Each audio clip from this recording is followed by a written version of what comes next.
स्वामी जी आ रहे होंगे। ओम पूर्णमदः पूर्णमिदं पूर्णात् पूर्णमुदच्यते पूर्णस्य पूर्णमादाय पूर्णमेवावशिष्यते। ओम शांति शांति शांति। नामापिते च मधुरं मधुरं स्वरूपं कर्मापिते च मधुरं मधुरा स्मृतिश्च बुद्धिं प्रबोधय प्रभो। मधुबोधशक्तिं विद्यां प्रयच्छ परमां परिभावयामि। कोमलं कूजयन् वेणुं श्यामलोऽयं कुमारकः वेदवेद्यं परं ब्रह्मं भासतां हृदये मम कूजन्तं राम रामेति मधुरं मधुराक्षरम् आरुह्य कविताशाखां वन्दे वाल्मीकिकोकिलं निगमकल्पतरोर्गलितं फलं शुकमुखादमृतद्रवसंयुतं पिबत भागवतं रसमालयं मुहुरहो रसिका भुवि भावुकाः। तृणादपि सुनीचेन तरोरपि सहिष्णुना अमानिना मानदेन कीर्तनीय सदा हरिः नारायणाखिलगुरो भगवन्नमस्ते शिवाय नमः। शिवलिंगाय नमः तन्मे मनः शिव संकल्पमस्तु सर्वे भवन्तु सुखिनः। श्री राम जय राम श्री राम जय राम जय जय राम श्री राम जय राम जय राम श्री राम जय राम जय जय राम। हर हर महादेव। कौन तू?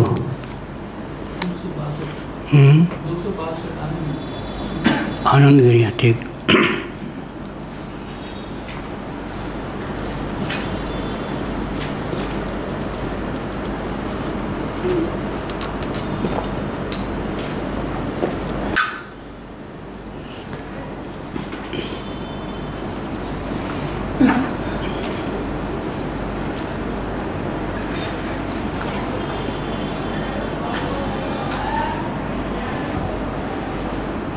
तत्रैव बृहदारण्यक उपनिषद 1.4.10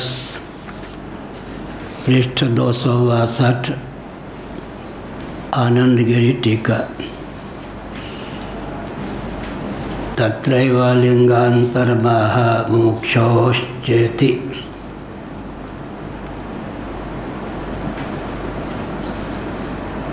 उसी संदर्भ में हेत्वंतर को भी भगवान भाष्यकार मुमुक्षोश्च कहकर व्यक्त करते हैं। लिंगांतर का अर्थ है हेत्वंतर, दूसरा हेतु प्रस्तुत करते हैं, अन्य हेतु भी प्रदान करते हैं।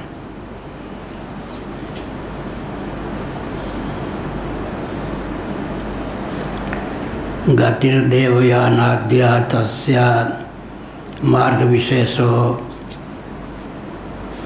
चिरादिर्देशो गंतव्यं ब्रह्म तेषामुपदेशास्ते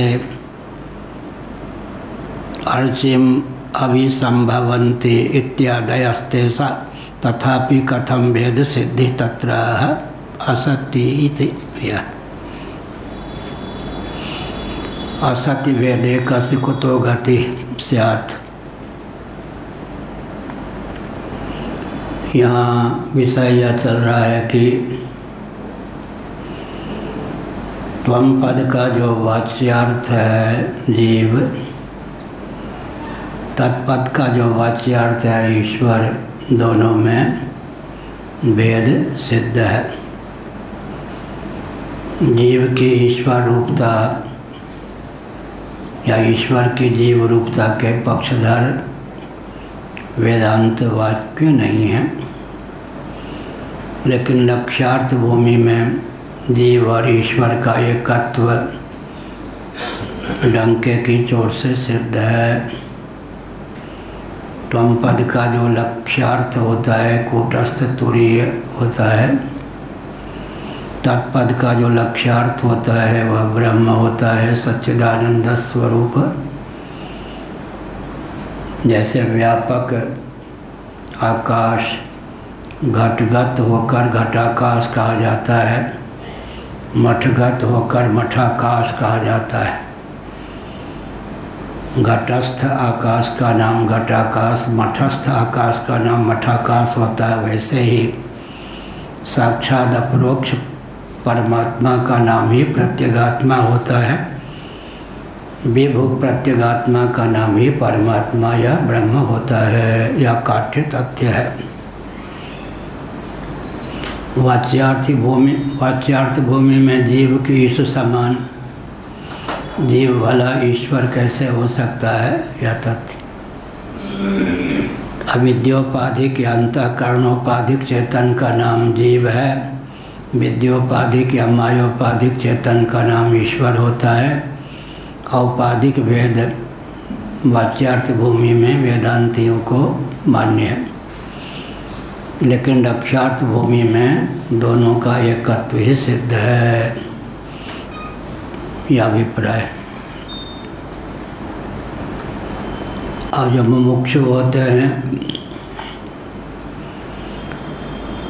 उनकी विधा क्या है? दो ढंग के मुमुक्षु होते हैं। गीता के 6ठे अध्याय के आधार पर विचार करें तो मुमुक्षु का अर्थ होता है मोक्ष की इच्छा रखने वाले महानुभाव। विवेक, वैराग्य, सत्य, संपत्ति और मुमुक्षा, इनका नाम साधन चतुष्टय है वेदांत प्रस्थान में। पिछले दिनों कहा गया कि मुमुक्षा वेदांत प्रस्थान की अपूर्वता है। यदि मुमुक्षा का नाम न लें, विवेक, वैराग्य, समदम, उपरति, तितिक्षा, श्रद्धा, समाधान, संयक, सट, संपत्ति से कोई व्यक्ति संपन्न है तो वैशेषिक प्रस्थान के अनुसार वह जीवन मुक्त माना जाता है। न्याय प्रस्थान के अनुसार भी वह जीवन मुक्त माना जाता है। सांख्य और योग प्रस्थान के अनुसार भी वह जीवन मुक्त माना जाता है। पूर्व मीमांसा तो कर्म को लेकर है। अन्यों के यहाँ जो मुक्त सिद्ध हो चुका है वेदांत प्रस्थान में, उसे मुमुक्ष होना चाहिए, नहीं तो विवेक, वैराग्य, सट, संपत्ति भी प्रतिबंध के रूप में ही मान्य है, यह अभिप्राय हुआ। विवेक, वैराग्य, सट, संपत्ति भी प्रतिबंध के रूप में ही मान्य है। भगवद गीता में ये तो सर्वाणि कर्माणि मयि सन्न्यस्य मत्परः अनन्येनैव योगेन माम ध्यायन्तु उपासते, इतना कहा भगवान ने।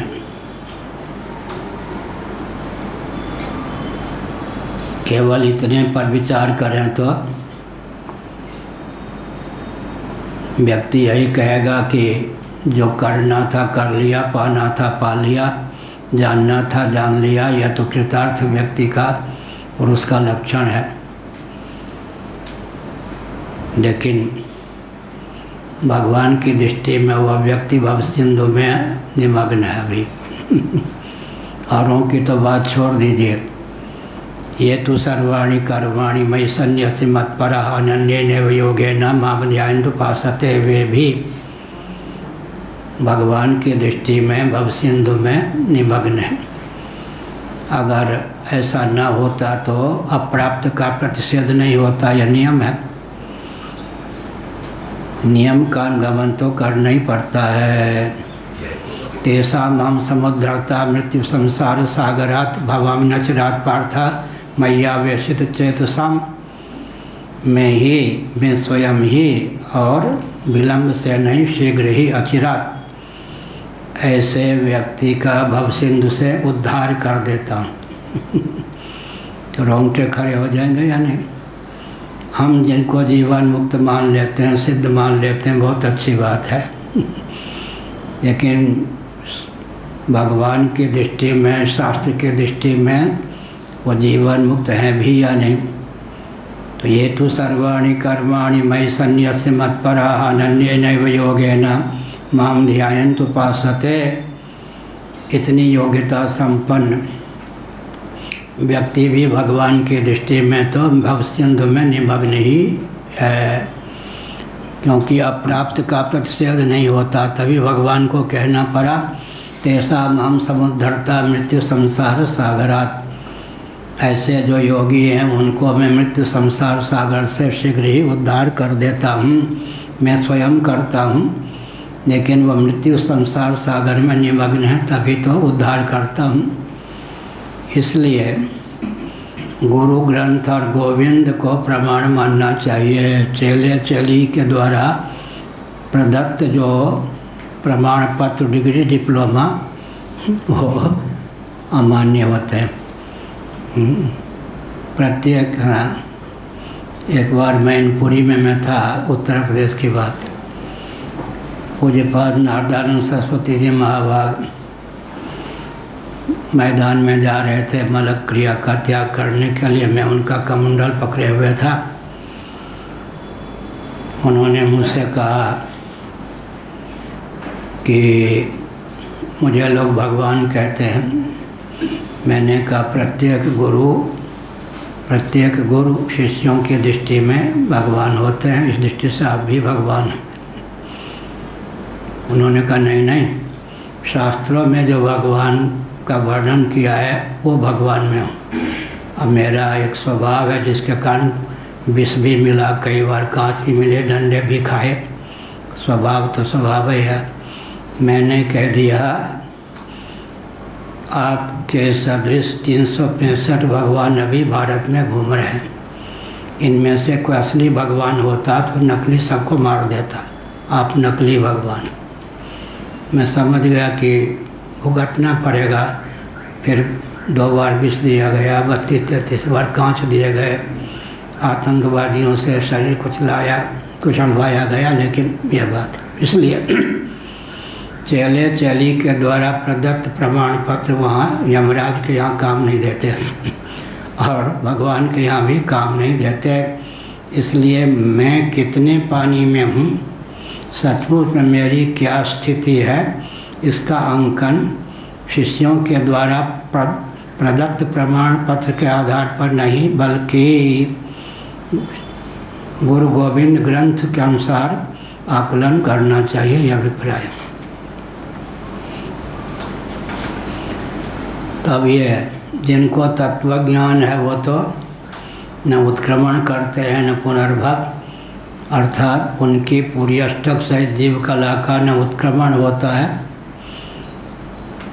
न पुनर्भव होता है, अर्थात लोकांतरों में गमन भी नहीं करते हैं, पुनर्जन्म भी उनको प्राप्त नहीं होता है। लेकिन मैंने बताया था कि गीता के 6ठे अध्याय में 2 प्रकार की बात कही गई। तीव्र मुमुक्षा किसी में हो तो अकृतार्थ भूमि में कहीं देहत्याग हो जाए, शीघ्र ही मर्त्यलोक में योगी के कुल में जन्म लेता है, अथवा योगिनाम एव कुले भवति धीमताम्। तीव्र मुमुक्षा नहीं है तो ब्रह्मलोक में जाता है। क्या भोग की लिप्सा भी है और मुमुक्षा भी है, तब क्या करता है, उसके पूरी अष्टक सहित उसको पूरी अष्टक सहित वह पूरी अष्टक से संपन्न वह जो है जीव ब्रह्मलोक तक गमन करता है। ब्रह्मा जी के साथ ब्रह्मलोक में रहता है, खाने पीने मौज करने में कुछ समय व्यतीत होते हैं। ब्रह्मा जी की आयु जब क्षीण प्राय होती है उस समय ब्रह्मा जी उसको तत्व ज्ञान का उपदेश देते हैं। इतने समय तक वह तत्व ज्ञान से वंचित रहता है, यह अभिप्राय। तो देवयान मार्ग और पितृयान मार्ग 2 सनातन मार्ग हैं जिनका ज्ञान शास्त्रों के द्वारा होता है। कल बताया भूलोक से ऊपर भुवलोक है, अंतरिक्ष जिसको कहते हैं।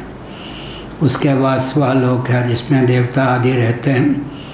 तैत्तिरीय उपनिषद में ऊर्ध्वलोकों में कौन रहते हैं, पितरों का लोक कौन है, देवराज इंद्र का लोक कौन है, बृहस्पति का लोक कौन है, ब्रह्मा जी का लोक कौन है, देवताओं से ऊपर देवराज इंद्र का लोक होता है, देवराज इंद्र से ऊपर देवगुरु बृहस्पति का लोक होता है, देवगुरु बृहस्पति से ऊपर हिरण्यगर्भ संगक ब्रह्मा जी का लोक होता है। बृहस्पति है विराट, हिरण्यगर्भ ब्रह्मा जी हिरण्यगर्भ। यह है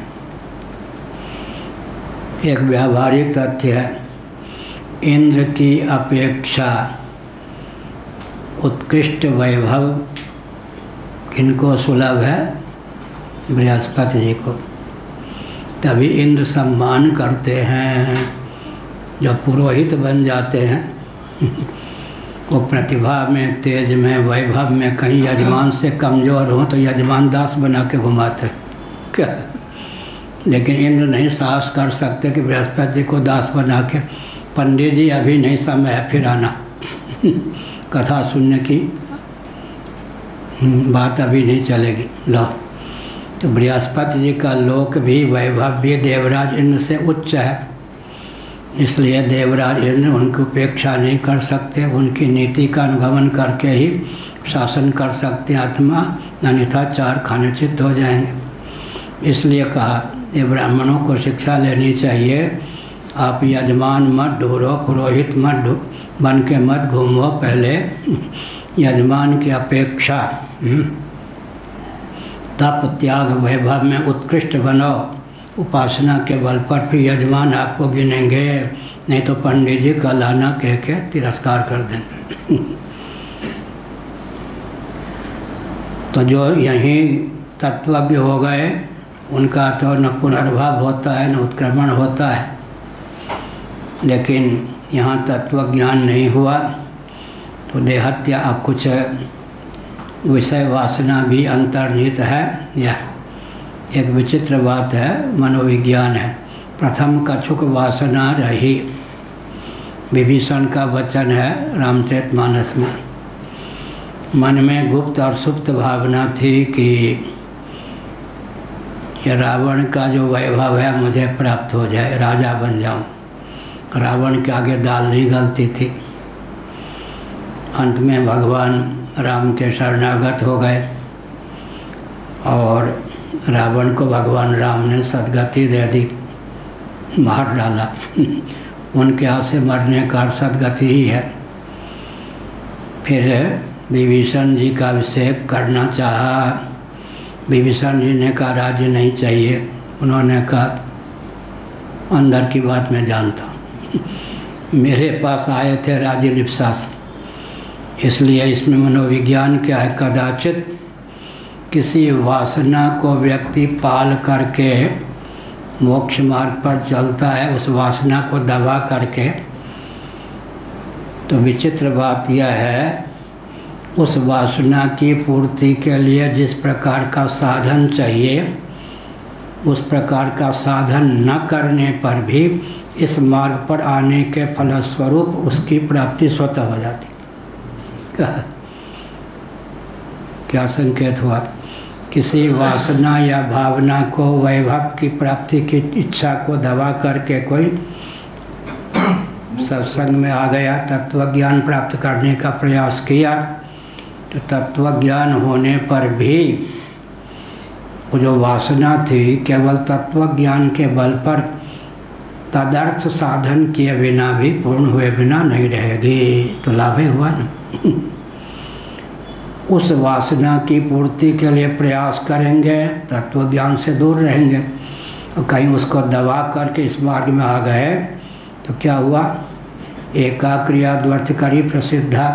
तत्वज्ञान तो होगा ही, उस वासना की भी पूर्ति तदर्थ साधन के बिना हो जाएगी, मनोविज्ञान। तो यहाँ उत्तरायण मार्ग से गमन करते हैं। कल हमने कहा, परसों भी कहा, भुवा स्वातक का मार्ग एक ही है, उसके बाद अवरुद्ध है। अब आपकी पुण्य की पूंजी यहीं समाप्त है, आगे नहीं जा सकते। यह आप क्या ये मुमुक्षा के बल पर यहाँ आए हैं तो ऊपर के लोकों में जा सकते हैं, जाइए। देवदूत क्या करते हैं? रास्ता दे देते हैं। इसी प्रकार समझना चाहिए। ऊर्ध्व मार्ग आरंभ एक ही होते हैं, लेकिन स्व के बाद महाजना तपसत्यम, स्व के बाद महाजना तपसत्यम, ये जो 4 लोक हैं इनका नाम ब्रह्मलोक है। पिछले दिनों कई बार कहा कि ब्रह्मा जी स्वतः सत्यलोक में रहते हैं। वर्ण भेद से, आश्रम भेद से, साधन भेद से किसी को महक की, किसी को जनक की, किसी को तपोलोक की प्राप्ति होती है। कोई कोई ब्रह्मा जी के धाम में जाते हैं। यह हुआ। हाँ हाँ, अरे वाह। जो संचित और क्रियमान वो 11 द्वारा कैसे, तो कोई वासना रहा मुमुक्त हो गया, तो मुमुक्त होने से तो वासना को आ जाएगा, तो संचित तो नष्ट नहीं होगा। ठीक कह रहे। आपका कहना है कि पहले वासना की पूर्ति होगी या पहले तत्व ज्ञान होगा, यह ना? तत्व ज्ञान तो जब हो जाएगा तो संचित तो नहीं रहेगा।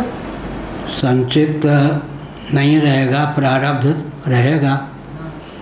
तो प्रारब्ध बन जाते वासना, वो वासना जो है प्रारब्ध ही बन जाए, प्रारब्ध।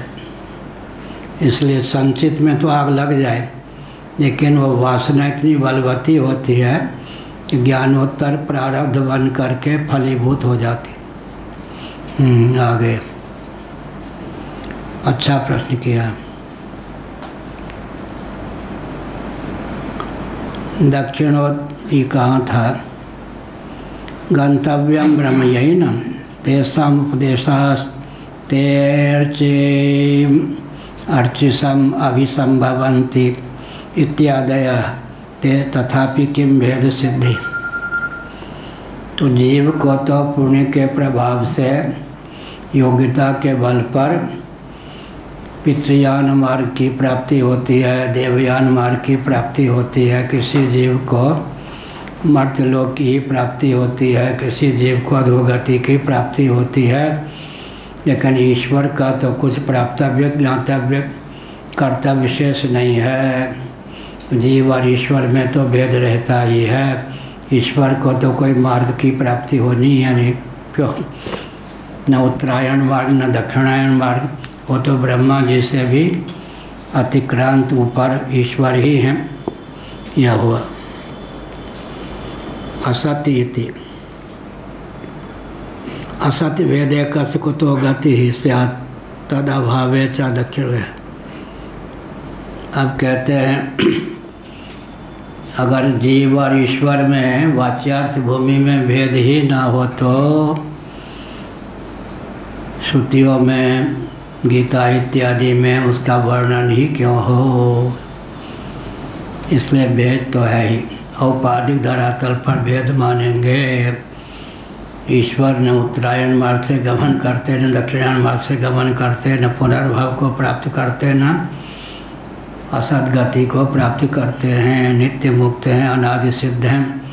लेकिन जीव की ये सब गतियाँ होती हैं। कोई उत्क्रमण करता है दक्षिणायन मार्ग से, कोई उत्तरायण मार्ग से, किसी का पुनर्भव होता है, कोई अधोगति को प्राप्त होता है। इसलिए जीव ईश्वर में वाच्यार्थ भूमि में भेद डंके की चोट से सिद्ध है।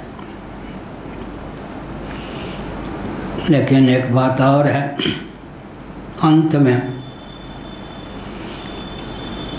जब सर्वात्म भाव की सिद्धि हो जाती है, ब्रह्मात्म तत्व के एकत्व विज्ञान के अमोघ प्रभाव से, तो क्या तत्व यही समझता है कि ईश्वर और जगत और अन्य जीव मुझसे भिन्न है, मैं इनसे भिन्न हूँ, तो सर्वात्म भाव की सिद्धि नहीं होगी। औपाधिक धरातल पर जीव जीव ही, ईश्वर ईश्वर ही, जगत जगत ही। लेकिन सर्वाधिष्ठान सर्वोपादान ब्रह्मात्म तत्व का विज्ञान जिसको प्राप्त हो जाता है, वह समझता है कि जगत जगत है, ईश्वर ईश्वर है, जीव जीव हैं। तथापि सर्वाधिष्ठान सर्वोपादान होने के कारण तत्त लोकों में प्रतिष्ठित जीव भी मैं ही हूँ। अर्थात क्या सिद्ध हो गया? दक्षिणायन मार्ग से उत्तरायण मार्ग से जाने वाले जीव भी मैं ही हूँ। अधोगति को प्राप्त जीव सबसे अतिक्रांत होने पर भी सर्वोपादान, सर्वाधिष्ठान, सर्वरूपता का विज्ञान हो ही जाता है। यह अभिप्राय। अर्ची मार्ग तो जीव कोई उत्तरायण मार्ग से गमन करता है, कोई दक्षिणायन मार्ग से, कोई अधोगति प्राप्त करता है, कोई पुनः संसार में ही आ जाता है। ऊर्ध्वम गच्छन्ति सत्वस्था, मध्ये तिष्ठन्ति राजसा, जघन्य गुण वृत्तिस्था अधो गच्छन्ति तामसा। यह कहा माँ भूतगति इत्याशंक्या तत् अभावे चेति।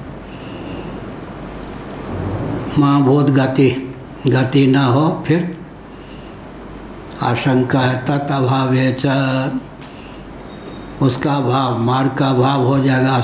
ये कहा तत् अभावे, तत् अभावे च दक्षिणोत्तर मार्ग विशेषानुपत्ति ही और गंतव्य देशानुपत्ति ही।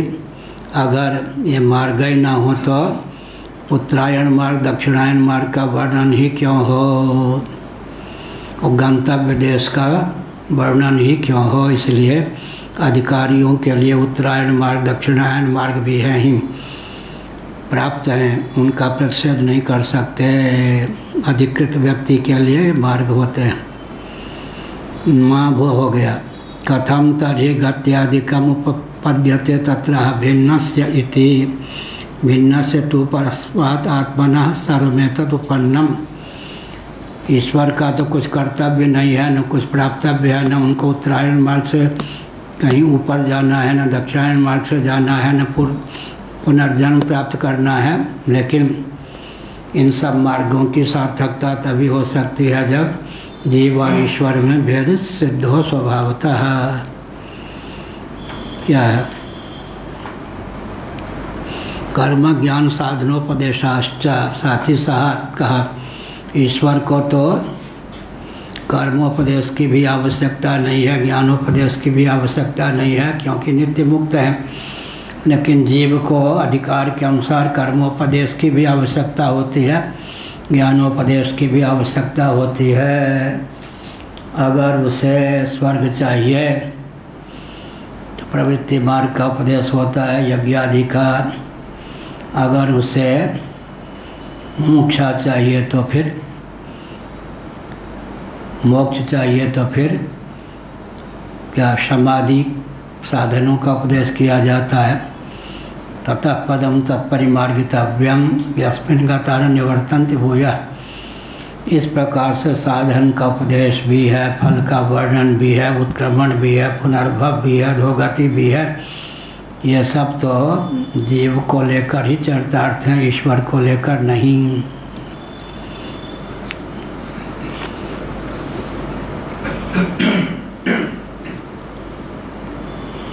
जीवेश्वर्यो मिथो भेदे हेत्वंतर महाकर्मेति। जीव और ईश्वर में मिथो भेद माने भेद है परस्पर। ईश्वर ईश्वर ही हैं, जीव जीव ही हैं। इसलिए जीव की इस समान औपाधिक धरातल पर ठीक ही है। यह का कर्मेति अर्थात कर्म ज्ञान साधनोपदेशाश्च। अधिकार के अनुसार कर्म के भी दो भेद हो जाते हैं। एक विचित्र बात, शंकराचार्य महाभाग ने अपने भाष्य के माध्यम से तथ्य को उद्भाषित किया कि कर्म शास्त्र सम्मत है। कर्ता यदि सकाम है तो जिस कर्म को छू देगा, जिसमें मुंह लगा देगा, उसी कर्म का नाम सकाम हो जाएगा, काम्य हो जाएगा। और कर्ता अगर निष्काम है तो शास्त्र सम्मत कर्म का नाम ही क्या हो जाएगा, निष्काम कर्म। कर्म तो कर्म ही है, एक ही कर्म। कर्ता अगर सकाम है तो उसी का नाम काम्य हो जाता है। कर्ता अगर निष्काम है तो निष्काम कर्म उसी का हो जाता है नाम। कर्ता ने जिसको छू दिया, कोई कर्म हो गया सकाम, कोई हो गया निष्काम। या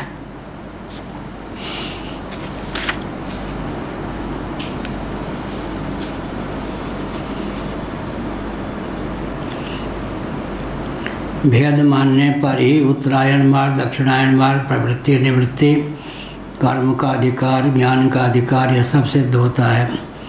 तदेव स्फुटयति उक्त तथ्य को ही स्पष्ट किए देते हैं। भिन्नश्च इति तद्भेदे प्रामाणिकेपि कथम ब्रह्मभावी पुरुष कल्पना इत्याशंक्य उपसंहरति तस्मादिति। ठीक है, मान लिया इस प्रकार से कर्म को लेकर ज्ञान को लेकर भेद है, जीवेश्वर को लेकर भेद की प्राप्ति है, जीव को ही अधिकार संपदा की सीमा में कर्म प्राप्त है, ज्ञान प्राप्त है, योग प्राप्त है यह। लेकिन ब्रह्मभावी पुरुष भविष्य में वह ब्रह्म होगा, यह ब्रह्मभावी पुरुष की कल्पना क्यों की जाती है?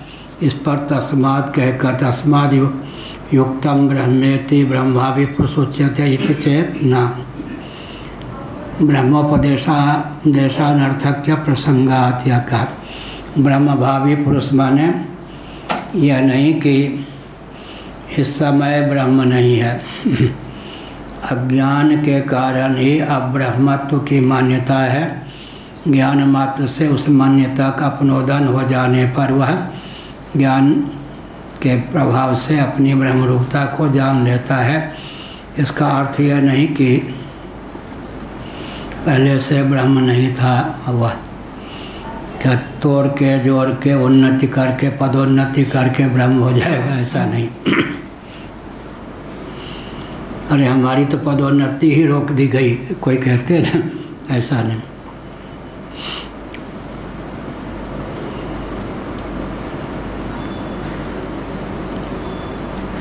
ब्रह्मभावी पुरुष का अर्थ है वो नीचे से ऊपर जाएगा, ब्रह्म होगा, यह नहीं।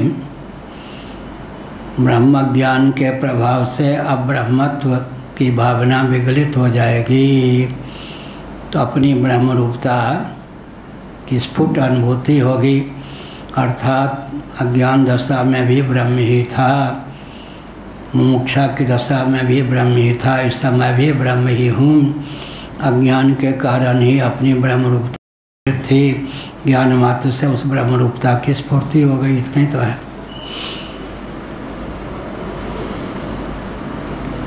ब्रह्मभाविनो जीवस्य ब्रह्म शब्द वाच्यत्वे ब्रह्मोपदेशस्य अनर्थक्य प्रसंगान्नैवम् इति दूषयति।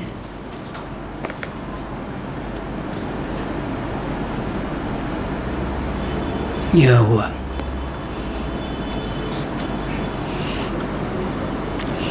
ब्रह्म होने वाला जीव, ब्रह्मभावी जीव।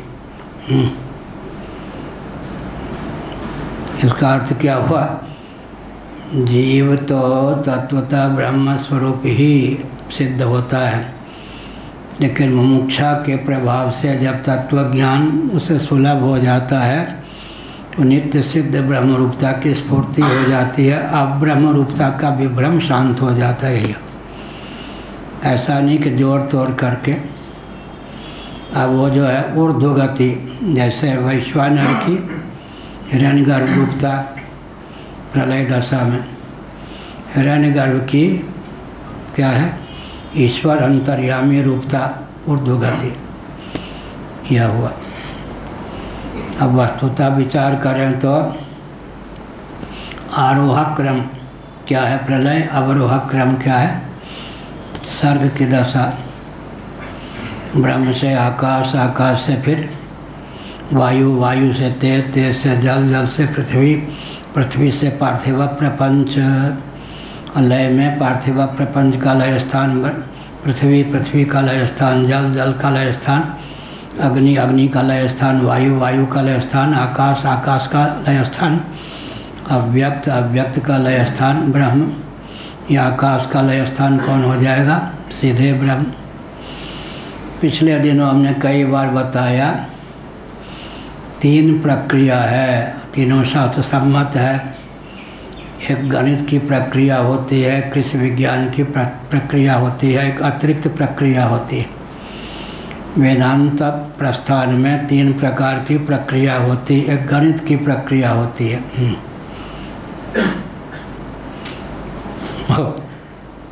पूज्य स्वामी अखंडानंद महाराज बहुत लाड़ प्यार देते थे, अपने से पहले हमारा प्रवचन करवाते थे। भृगुजी उस समय सो जाते थे।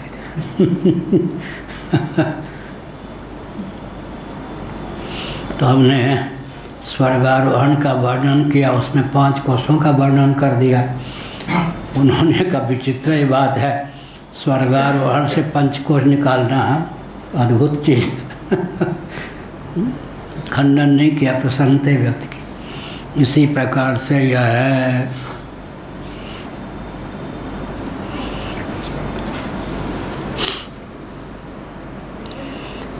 ब्रह्म भाविनो जीवस्य ब्रह्म शब्द वाच्यत्वे ब्रह्मोपदेशानर्थ्य के प्रसंगात। ऐसा नीचे से चलेंगे तो वैश्वानर समष्टि, विश्व का नाम वैश्वानर है। विश्व माने स्थूल प्रपंच में तादात्म्यपन्न चेतन विश्व, और स्थूल प्रपंच स्थूल व्यष्टि प्रपंच में तादात्म्यपन्न चेतन का नाम विश्व है, और समष्टि प्रपंच में तादात्म्यपन्न विश्व का नाम ही हो जाता है वैश्वानर। हम लोगों का वैश्वानर नाम जो है अग्नि प्रधान है, अग्नि परक। व्यष्टि चैतन्य की समष्टि रूपता का नाम है हिरण्यगर्भ। व्यष्टि प्राज्ञ की समष्टि रूपता का नाम है अंतर्यामी सर्वेश्वर है। व्यष्टि कूटस्थ या तुरीय का नाम तुरीय समष्टि मुसी का नाम हो जाता है ब्रह्म।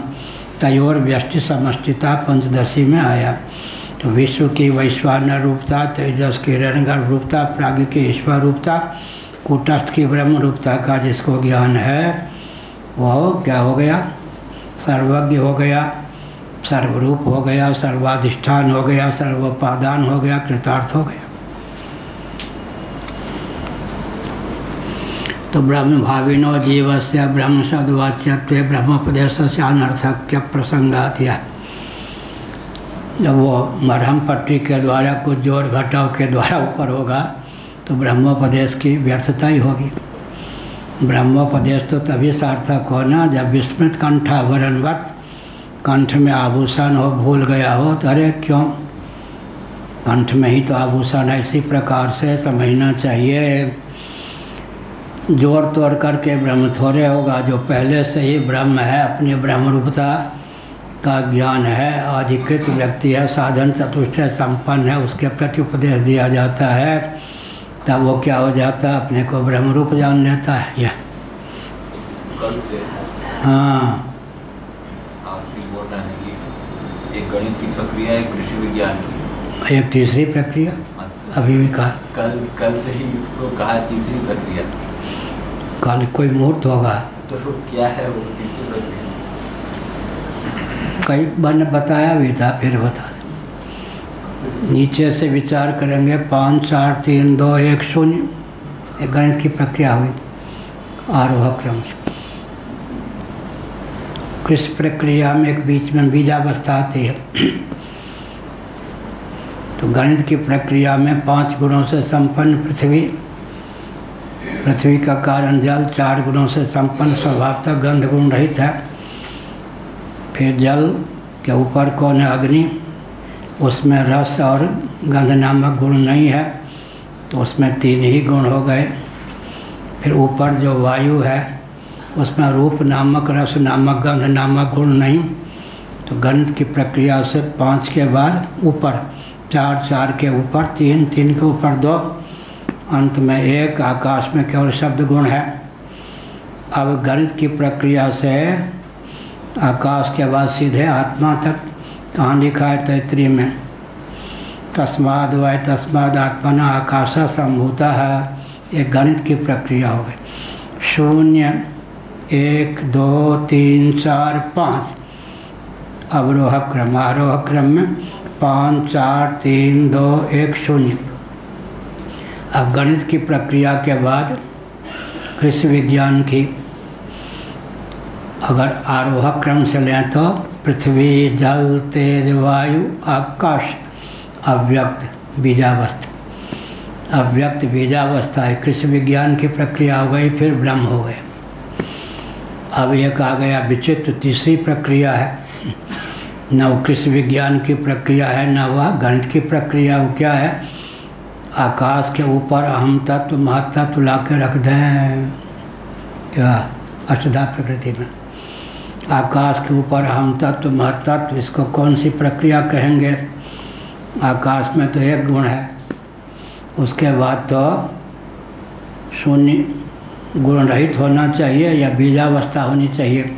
बीजावस्था तो अव्यक्त है, दो अतिरिक्त तत्व कहाँ से आकर समा गए? कौन कौन? अहम तत्व और महतत्व।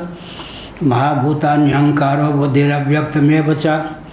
इसलिए अप्रामाणिक तो नहीं कह सकते, जब शास्त्र में है इसको तीसरी प्रक्रिया माननी चाहिए। कौन सी प्रक्रिया हो गई?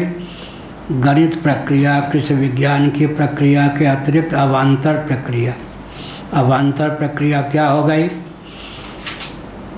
आकाश में कितने गुण हैं? एक, या तो फिर उसके बाद अव्यक्त का स्थान होना चाहिए कृषि विज्ञान की प्रक्रिया से, अथवा गणित की प्रक्रिया से आत्मा का स्वरूप आना चाहिए।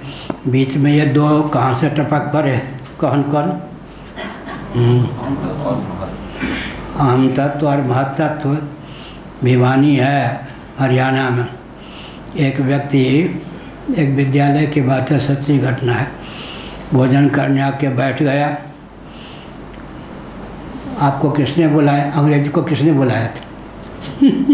अंग्रेजों को किसने बुलाया था? वो आ गए थे, मैं आ गया, भूखा हूँ। अब सब हाथ नहीं लगे भोजन से पड़े। अंग्रेज को किसने बनाया? मौत को कौन बुलाता है? मौत आ जाती, अंग्रेज आ गए, मैं भी आ गया, भूख। उसने सब कहा भी दिया, भोजन भी कर लिया। ये बीच में कौन आ गए? इसलिए हम कहते हैं कि आकाश के ही प्रभेद का नाम है क्या क्या? अहम तत्व, महत्त्व और अव्यक्त। गणित विज्ञान से तालमेल बैठाने के लिए क्या कहते हैं? आकाश का ही प्रभेद अहम तत्व है, महत्त्व है और अव्यक्त है। प्रभेद की व्याख्या क्या होगी? वैखरी। आकाश का गुण क्या है? शब्द। वैखरी। थोड़ा रास्ता छोड़ के बैठिए ताकि खोलने वालों को कष्ट ना। हिंदी समझते होंगे, आजकल हिंदी जानते हैं लोग। आकाश का गुण है शब्द। आकाश का ही अवान्तर प्रभेद, सूक्ष्म प्रभेद का नाम क्या हो गया? अहम तत्व, महत्त्व, अव्यक्त। अब गणित विज्ञान से तालमेल बैठ गया। आकाश के ही अवान्तर प्रभेद का नाम क्या हो गया? अहम तत्व, महत्त्व, अव्यक्त। तो क्या प्रभेद होगा? आकाश का गुण क्या है? शब्द। वैखरी वाक्य की निष्पत्ति जिससे होती है उस आकाश का नाम आकाश ही हुआ। मध्यमा वाक्य की निष्पत्ति जिससे होती है वो अहम तत्व है। पश्यंती वाक्य जिससे निष्पत्ति होती है वो महत्त्व है। परा वाक्य जिससे अभिव्यक्ति होती है अव्यक्त हो गया। वो प्रक्रिया लिखी नहीं है कहीं, शास्त्र विरुद्ध नहीं है। इसलिए पूज्य गुरुदेव कहते थे बोलते हो सब कुछ शास्त्र सम्मत, लेकिन लगता है कहाँ से निकाल लिया। तो यह हुआ। आकाश के ही प्रभेद हो गए कौन? अहम तत्व, महत्त्व और अव्यक्त। तो अब ये बात गणित की प्रक्रिया में ढाल दी गई। आकाश के द्वारा किस वाणी की निष्पत्ति होती है? वैखरी वाक्य। और अहम तत्व के द्वारा मध्यमा वाक्य। बुद्धि या महत्त्व के द्वारा पश्यंती वाक्य। आत्म तत्व से अधिष्ठित अव्यक्त के द्वारा परावाक। ठीक है। इस समय मैं बोल रहा हूँ कौन सा वाक्य, कौन सी वाणी है? कौन सी वाणी? वैखरी। मनोनिष्ठ वाक्य को कर दूँ मनोराज्य। ख्यालिया पोला उर्दू वाले कहते हैं अंदर है अंदर चिंतन करूँ तो उसका नाम क्या हो जाएगा? मध्यमा। मनोनिष्ठ वाक्य इंद्रिय के द्वारा जब चिंतन होता है तो उसका नाम हो जाता है मध्यमा वाक्य। मध्यमा वाक्य बनाना आ गया। नींद वाक्य निद्रा वाक्य। भृगु वाक्य इसका नाम है, भृगु वाक्य। उसके बाद जो है कहाँ का? मध्यमा किससे हो जाएगा? परा। आप यह है वैखरी वाक्य। अब उसको क्या करेंगे? आकाश निष्ठ, आकाश का एक प्रभेद हो गया ऊपर, अहमगत। उसके बाद महन्निष्ठ, जो वाक, वो अहम को महत में विलीन कर देंगे। समष्टि महत का नाम व्यष्टि में क्या है? बुद्धि। बुद्धि में मन को सन्निहित कर देंगे। मनोनिष्ठ जो वाक थी, वाणी थी, अब वो बुद्धिनिष्ठ हो गई। मन भी बुद्धिनिष्ठ हो गया, वाणी भी बुद्धिनिष्ठ हो गई, तो उसका नाम क्या हो गया? पश्यन्ति। पश्यन्ति वाक जिसको सिद्ध हो जाती है, वाणी सिद्ध हो जाती है, अब क्या हो जाता है? त्रिकालदर्शी। पश्यन्ति वाक को पश्यन्ति वाक क्यों कहते हैं? क्योंकि योगी जिस वाक से देखते हैं उसका नाम है पश्यन्ति। हर व्यक्ति के जीवन में है, लेकिन उसको समझ करके दीर्घ काल तक वैसी भावना करें तो वाक सिद्धि नामक गुण की आ जाएगी। सिद्धि वाक सिद्धि। हम अब एक बात कह देने को हंसी आएगी, उपनिषद में है। मलमूत्र में ये नहीं, हम लोग बहुत व्यवस्थित हैं। किसी को तो हम पाँव धोने देते क्या? रथ यात्रा के बाद आते हैं तो सर्वेश्वर जबरदस्ती पाँव छूले तो भी किसी को मैं पीने उन्हें नहीं देता। मैं किसी से पाँव नहीं धुलवाता, किसी को पाँव चरणामृत सब नहीं, तो भगवान का चरणामृत लेता हूँ, लेकिन ये सब नहीं। लेकिन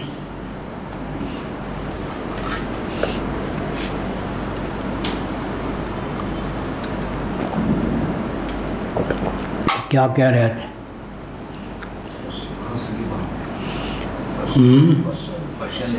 पश्यन्ति। तो उपनिषद में आया है, सिद्ध योगी कोई हो, सोना लोगे सोना, उसके मल मूत्र का लोहे पर लेप कर दिया जाए, लोहा सोना हो जाएगा। उपनिषद में लिखा।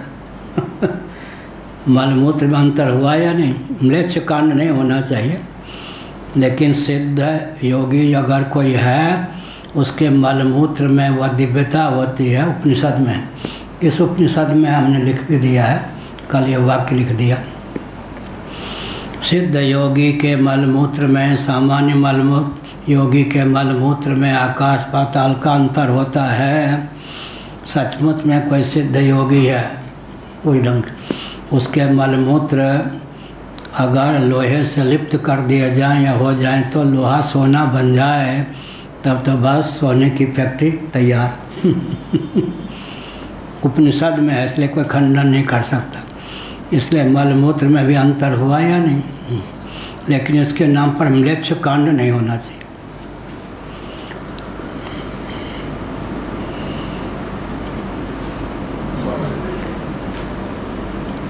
तो ब्रह्मभाविनो जीवस्य ब्रह्म शब्दवाच्यत्वे ब्रह्मोपदेशस्य अनर्थक्य प्रसंगात यह का नहीं। ब्रह्मभावी का मतलब तोड़ जोड़ करके ब्रह्म नहीं, पहले से ही जो ब्रह्म था, केवल अपने स्वरूप की का यथावत ज्ञान नहीं। वह व्यक्ति अगर अधिकृत है तो उसको उपदेश दिया जाता है, तो ज्ञान मात्र से उसकी ब्रह्मभावापत्ति हो जाती है, तोड़ जोड़ की आवश्यकता नहीं। जो अपना मौलिक स्वरूप है उसकी प्राप्ति तो ज्ञान मात्र से हो जाती है। इसलिए पिछले दिनों क्या कहा गया?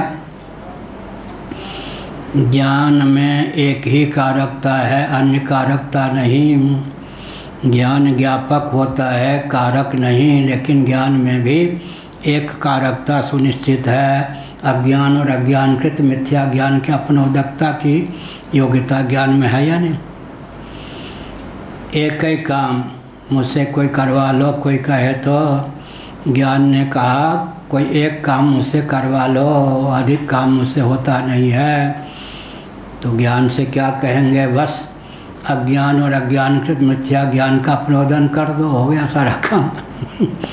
ज्ञान में एक ही कारकता है, किसी वस्तु को जाना, फिर इच्छा, उस वस्तु या व्यक्ति को प्राप्त करने की इच्छा हुई तो उसके लिए प्रयत्न करना पड़ा, लेकिन माला का ज्ञान हो गया, गले में है, खोने का भ्रम दूर हो गया, तो ज्ञान मात्र से प्राप्ति हो गई या नहीं। इसलिए ज्ञान में एक ही कारकता है, अज्ञान और अज्ञानकृत मिथ्या ज्ञान के अपनोदकता, उसी से सारा काम हो जाएगा। क्या ज्ञान में एक ही कारकता है, इतर कारकता से विहीन होता है ज्ञान, और ज्ञान क्या करता है, अज्ञान का निवारण कर देता है। पिछले दिनों कई बार हमने कहा कि देवता जानते हैं कि हम मुझसे भी ऊपर जाने वाला है, सत्संग करता है, कहीं गुरु ठीक मिल गए तो तत्वज्ञ हो सकता है, तो देवता उसके मार्ग में विघ्न डालते हैं। लेकिन देवता जब तक विघ्न डालने के लिए कमर कसते हैं तब तक उसका काम हो गया होता है। ज्ञान समकाल में ही ब्रह्मरूपता हो जाती है। कल परसों हमने उदाहरण दिया, बचपन की बात है, घर के बाहर सरोवर और एक आम का बाग था, दूसरा बाग तो 4 फरलांग दूर। तो पहली बार आम के फसल में एक पका हुआ आम गिरा, दैवयोग से मैं था कुछ दूर, एक शूद्र कुल का बालक ने पकड़ लिया। मैंने उससे छीनने का प्रयास किया, 6-7 साल के रहे होंगे। उसने मुंह में डाल के कहा ले ले, हमने कहा तू जीत गया, मैं हार गया। क्या लेगा। इसी प्रकार से देवता जब विघ्न डालने के लिए कमर कसते हैं तब तक उसका काम हो जाता है। अन्य को प्राप्त करने के लिए प्रयास करना पड़ेगा ना। तो स्वयं की ही ब्रह्मरूपता का उपदेश दे दिया गया। उपदेश समकाल में ही, माने अव्यवहित पूर्वक क्षण में ही आत्मा की ब्रह्मरूपता का ज्ञान हो गया। अब देवता जब तक विघ्न डालने का कमर के लिए कमर कसें तब तक तो देवताओं का भी देवता हो गया, या देवताओं का भी आत्मस्वरूप हो गया।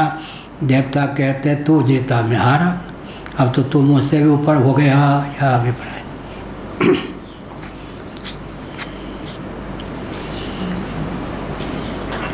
प्रसंग में व प्रकट संसारी चेत, संसारी चेत ब्रह्म भाव्य ब्रह्मा या सन अविदित्वा आत्मानमेव हम ब्रह्मास्मि। अगर संसार ही सचमुच में होता, संसार में रचा होता, पचा होता, तो अहम ब्रह्मास्मि इस प्रकार का भाव कैसे होता। इसलिए आत्मा ब्रह्म स्वरूप ही है। केवल अपने स्वरूप को यथावत न जानने के कारण ही क्या है, देहेंद्रिय प्राणांतकरण के अनुरूप आत्ममान्यता थी। अधिकृत व्यक्ति को गुरु ने जब अहम ब्रह्मास्मि तत्त्वमसि प्रज्ञानम ब्रह्म अयम आत्मा ब्रह्म 4 महावाक्यों में किसी एक महावाक्य का उपदेश करते हैं, और रामचरितमानस के अनुसार 2 वाक्य को एक में जोड़ दिया।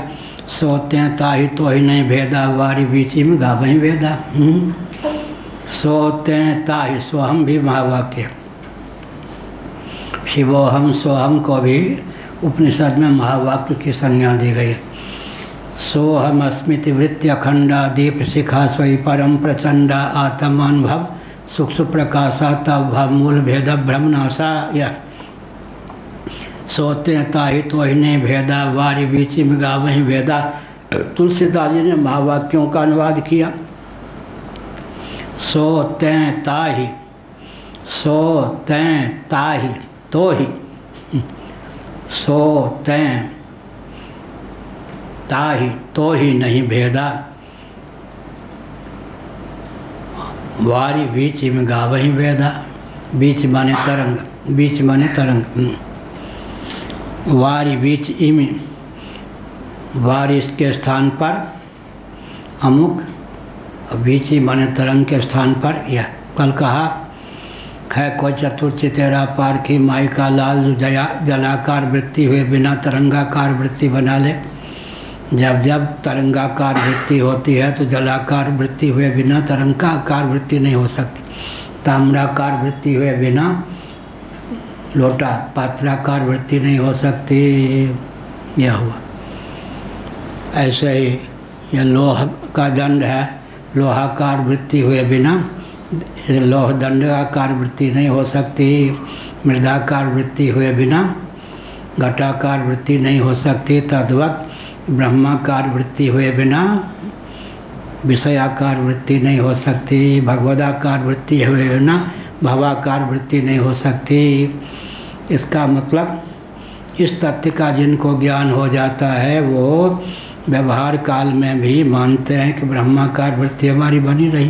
क्या प्लास्टिक के कोई मशीन है जैसे यह है, तो प्लास्टिक के आकार की वृत्ति हुए बिना ये यंत्र के आकार की वृत्ति कैसे होगी?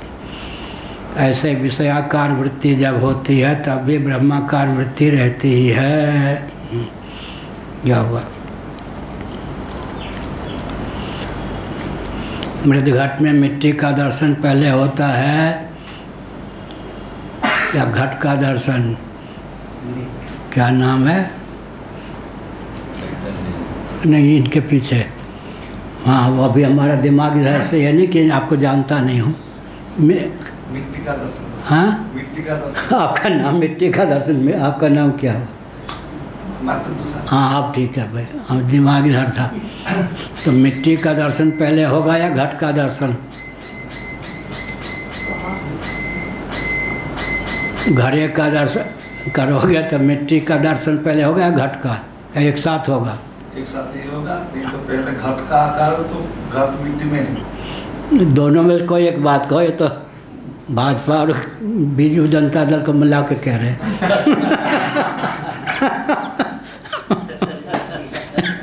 अरे दोनों को मिला के कह रहे। घट का दर्शन। घट का दर्शन पहले? हाँ, ये बात हुई थी। मिट्टी का दर्शन हुए बिना घट का दर्शन होगा? मिट्टी का दर्शन भी होगा। पहले कौन होगा ये बताओ ना? बीजू जनता दल भाजपा? पहले में होता था मिट्टी, बाद में घट। ये तंतु के आकार की वृत्ति बने बिना पटाकार वृत्ति बनेगी? नहीं, ऐसे बैठी। इसी प्रकार से ब्रह्माकार वृत्ति बने बिना भवाकार वृत्ति, विषयाकार वृत्ति हो ही नहीं सकती। इसलिए क्या कहा? निवेशार्धम न तिष्ठन्ति वृत्तिम ब्रह्मवयीं विना शुकादयः। एक निवेश के लिए भी शुक सनकादि जो महान भाव हैं, एक सेकंड के लिए, एक क्षण के लिए, निमिष नहीं, एक निवेश जितनी देर में आँख खोल के मूझते हैं उससे भी आधे निवेशार्थ भी बिना ब्रह्ममयी वृत्ति के वो लोग नहीं रहते। अब कैसे? कथा भी कहते हैं, प्रवचन भी सुनते हैं, बात भी करते हैं, तो एक क्षण के लिए भी उनकी ब्रह्माकार वृत्ति, ब्रह्ममयी वृत्ति विखंडित नहीं होती। किस तथ्य के बल पर? यही ना, निवेशार्धम न तिष्ठन्ति वृत्तिम ब्रह्ममयीं विना शुकादय सनकादय। ये सब उदाहरण आया। ऐसे एक क्षण के लिए भी ब्रह्ममयी वृत्ति के बिना नहीं रहते। तो इस ज्ञान की प्राप्ति हो जाने पर, ज्ञान पच जाने पर हमारी आपकी भी स्थिति हो सकती है या नहीं? ऐसी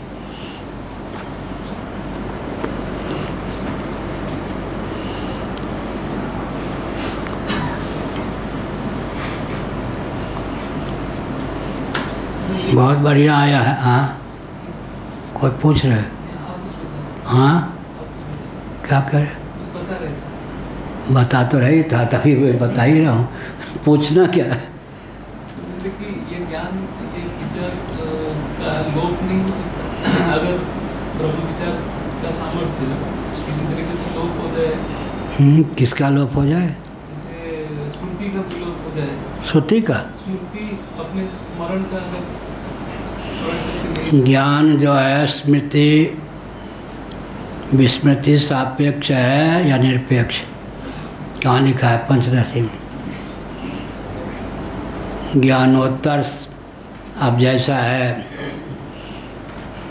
जब घट का दर्शन होता है,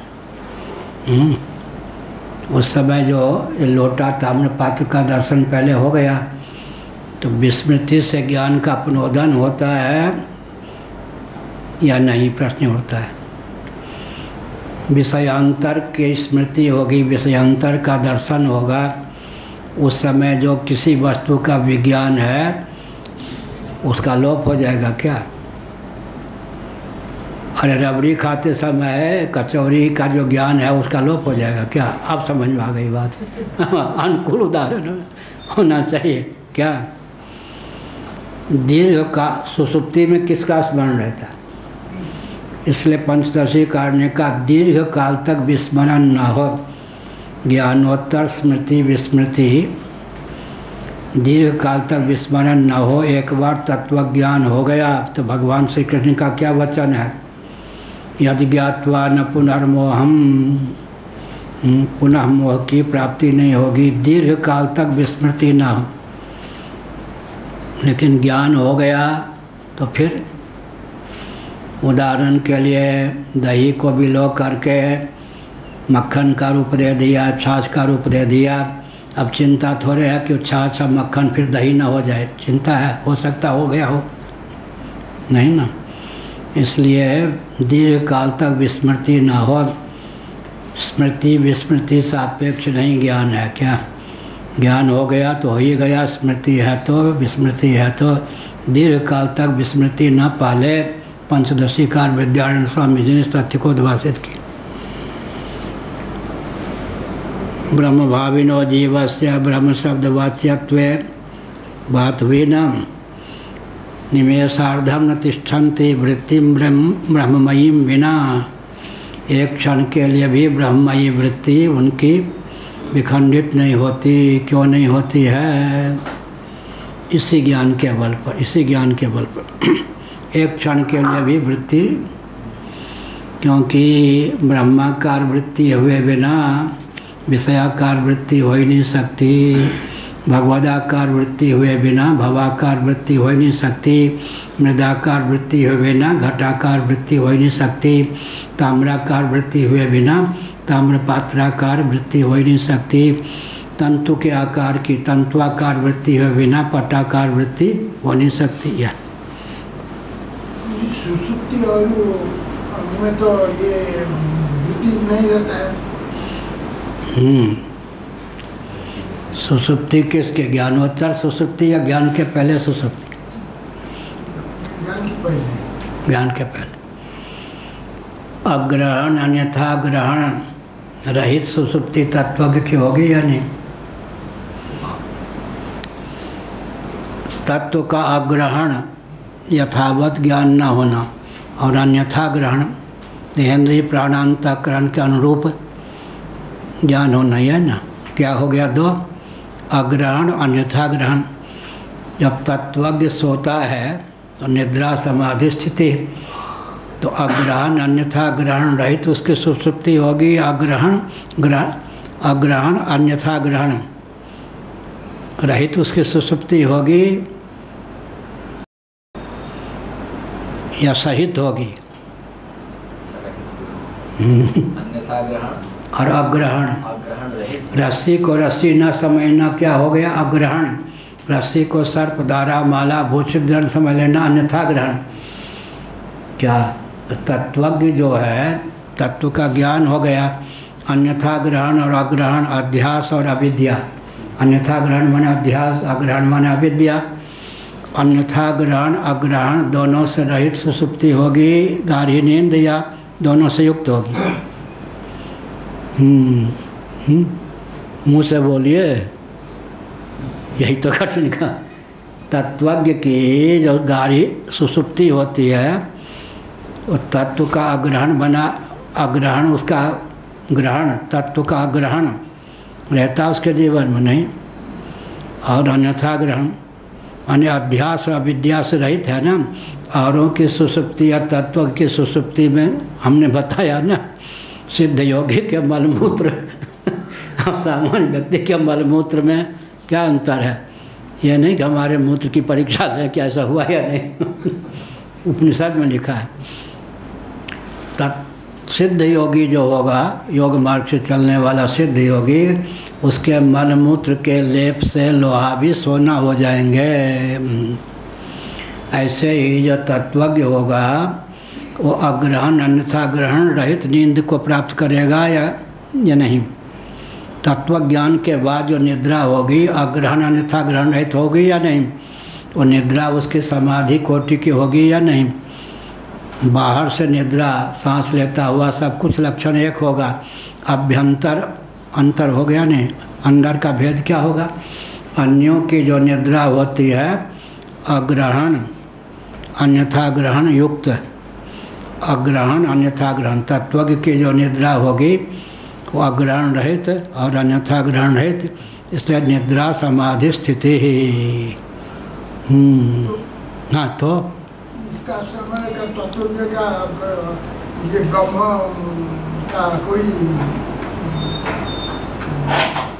दिमाग में रहेगा क्या? मैंने कहा ना, स्मृति विस्मृति नहीं। अभी जहाँ आपका आश्रम है, यहाँ जो बातचीत कर रहे हैं तो विस्मृति है या नहीं? तो आश्रम लुप्त, तो स्मृति का आश्रम का ज्ञान लुप्त हो गया क्या? हाँ, नहीं। तो वैसे यहाँ रह रहे प्रवचन सुन रहे, तो आपका जो आश्रम है उसके आश्रम का ज्ञान लुप्त तो नहीं हुआ ना।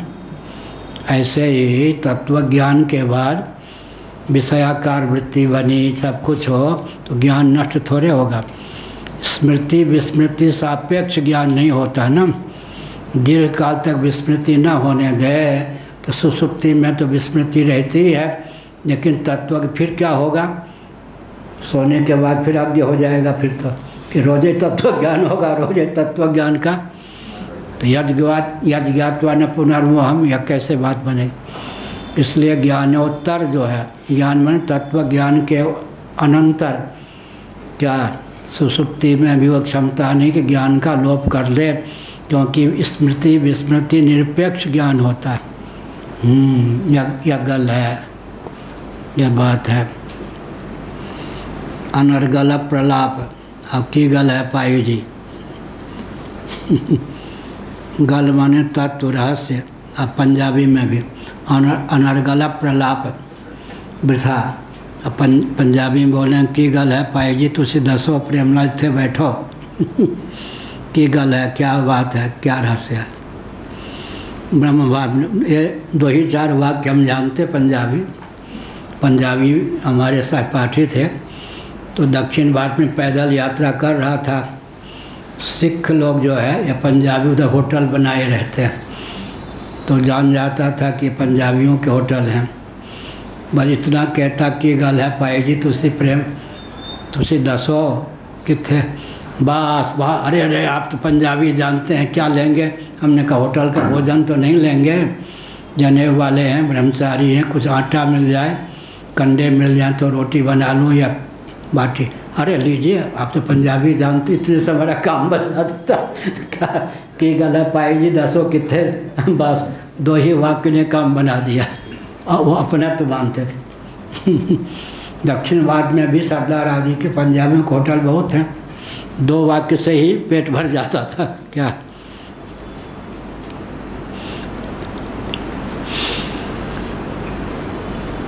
प्रसंग में व प्रकटयति, वही ना संसारी चेत। यह है संसारी होता तो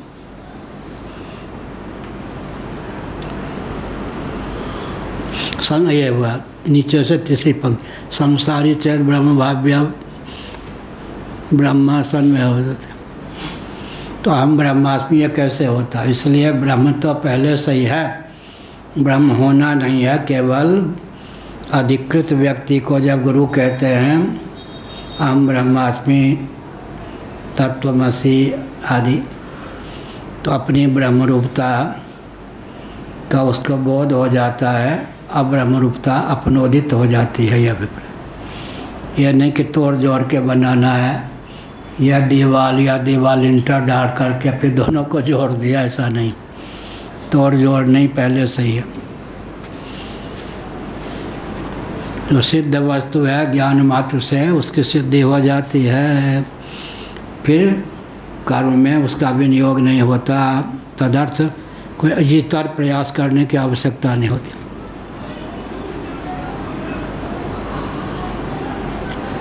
विदिशेषत्वेन ब्रह्मोपदेशो निर्देशोऽर्थवान् इति चेत् तत्र किं कर्म विधि विशेषत्वेन उपास्ति विधिशेषत्वेन वा तदर्थवत्वम् इति विकल्प्य आद्यं दूषयत् तद्विज्ञानस्य क्वचित् पुरुषार्थ साधने अविनियोगात् संसारिणा एव अहम ब्रह्मास्मीति ब्रह्मत्व संपादनार्थ उपदेश इति चेत अनिर्ज्ञाते ही ब्रह्मस्वरूपे किम संपादये हम यह हुआ। विधिशेषत्वेन विधि का शेष ब्रह्मोपदेशार्थवान, विधि का शेष होकर ब्रह्म का जो उपदेश है वो सार्थक होता है चेत ऐसा कह दो। तत्र किम कर्म विधिशेषत्वेन उपास्ति विधिशेषत्वेन, यह जो कर्म और उपासना है वो क्या है? उपासना भी कर्म विशेष का ही नाम हुआ है नहीं। कर्तृतंत्र, कर्मोपासना का नाम क्या हुआ? तंत्र माने अधीन। कर्मोपासना कर्तृतंत्र है, कर्ता के अधीन है। और ज्ञान जो होता है वस्तु तंत्र होता है, वस्तु के अधीन होता है। कर्मोपासना कर्तृतंत्र है, कर्ता के अधीन है। वहाँ चलें चलें, न चलें न चलें, उपासना करें करें न करें करें। कर्मोपासना की बात क्या हुई? कर्तृतंत्र, कर्ता के अधीन। और ज्ञान जो होता है वस्तु तंत्र, जो वस्तु जैसी है वैसे ही जानेंगे तो प्रमाण, नहीं तो भ्रम। यह है वस्तु तंत्र है ज्ञान। कर्म और उपासना का नाम है कर्तृतंत्र। कर्तृतंत्र माने कर्ता के अधीन।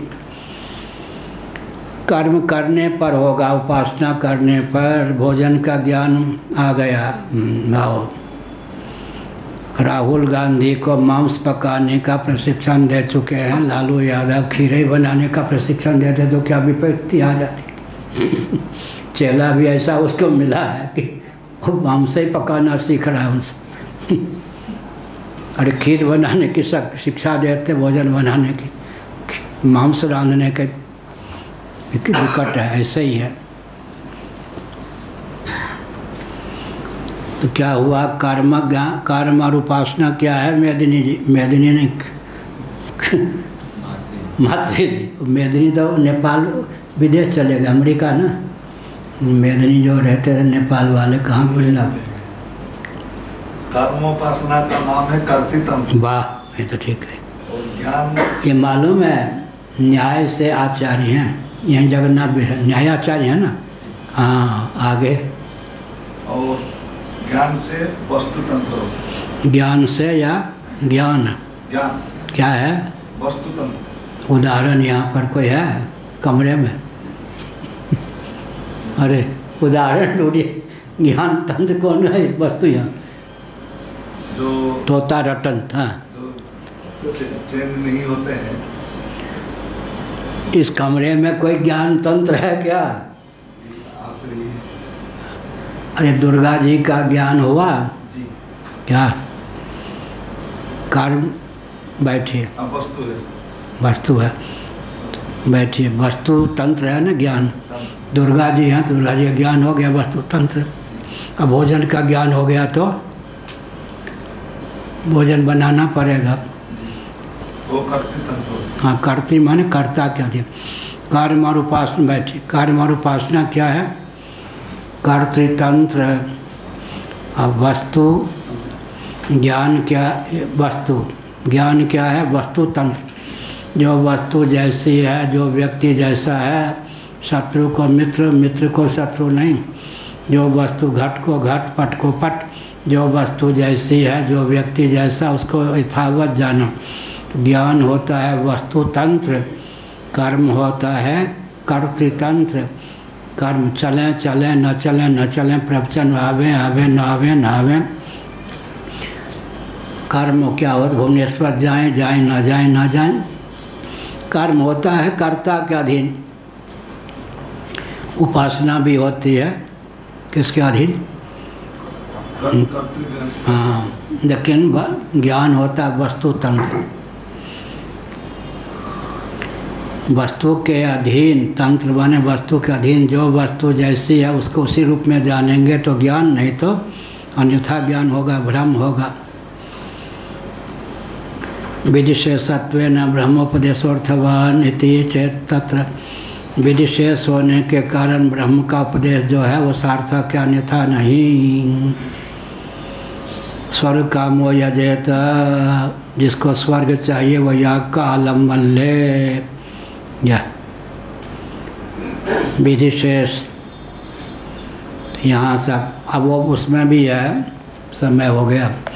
आत्मा वार्य द्रष्टव्य श्रोतव्य मंतव्य निधिध्यासितव्य है, यह उपनिषद है, बृहदारण्यक ही है। तब इस पे बहुत विचार किया गया है।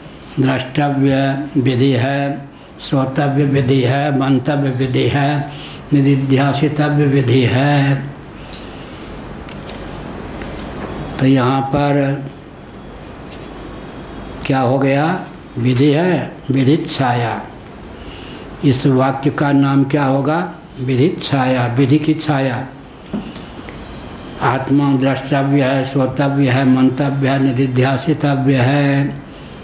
मुझे तो अपने आप तक पहुंचना भय है, कितनी दूरी तय करके पहुंचूंगा पता नहीं। तो हंसमुख होगा या नहीं हंसोगा? एक था मार्कंडे, दिखाई नहीं पड़ता जी, वो मार्कंडे नहीं, काशी वाले। एक बातूनी था, वो बिहार कुलभूषण बिहार का।